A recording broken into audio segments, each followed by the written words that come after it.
Hello guys, দেখো আমরা কোথায় আজকে এসেছি। আমরা দেখো নদীর মাঝখানে। এই দেখো প্রচুর ভয় পাচ্ছে, তবু আমরা এসেছি সাহস নিয়ে।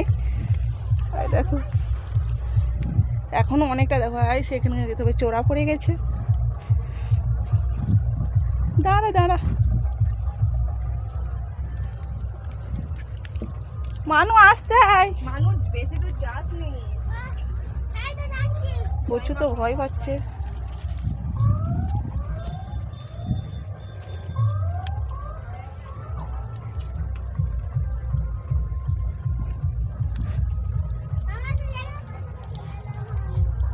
চলে আয় মানু।